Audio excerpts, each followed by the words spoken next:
napa menungso awake dhewe niku pareng nyuwun dumateng wong sing wis mati. Nyuwun pengayoman, nyuwun rejeki nggih, nyuwun diapura dosane, nyuwun supados dilancarke rezekine lan sak piturutipun. Ning nyuwune marang wong mati kuwi kena apa ora? Wangsulanipun boten pareng. Dalilipun menika surat An-Nahl ayatipun 21, dalilipun menika surat Al-Anfal ayatipun 9. Dipun sebataken wonten ayat kala wau bilih tiang-tiang sing disuwuni sakliyane Allah, wong-wong sing mati niku mboten saged nyipta barang senadyan sithik, mboten saged nyipta laler, mboten saged nyipta dele. Ning kena ngapa kok disuwuni? Kosok wangsulipun wonten surat Al-Anfal Allah Subhanahu wa taala dawuh, menawa sira kabeh nyuwun pengayoman, nyuwun keselamatan, nyuwun rejeki marang pangeranira menika Allah Subhanahu wa taala, fastajabalakum. Allah Subhanahu wa taala bakal nyembadani apa sing dadi penyuwunanmu. Dados mboten leres nek enten kaum muslimin kok berbondong-bondong kemruyuk uyuk-uyuk rame-rame nyuwun marang mayit-mayit sing pun mati. Senadyan tiyang sing mati niki para nabi, senadyan sing mati niki para wali, para ustad, para kiai, sauger sing disuwuni niku pun mati, sakliyane Allah Subhanahu wa taala piyambakipun boten saged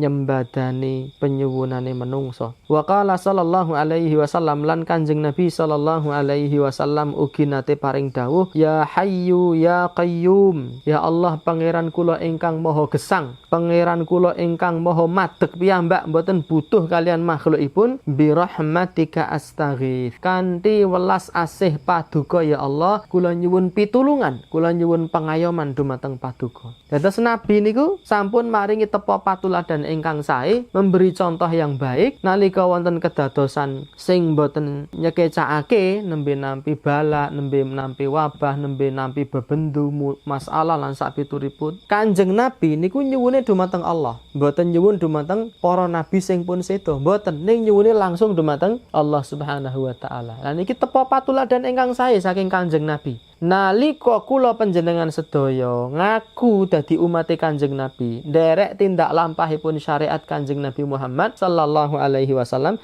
nggih kedah nderek syariat Nabi. Nek nyuwun, nek ndonga, nyuwun pengayoman, nyuwun rejeki, keselamatan, nyuwunipun namung dumateng Allah Subhanahu wa taala. Mboten nyuwun karo wong sing wis mati, senadyan niku para nabi, senadyan niku para wali, senadyan niku para kiai.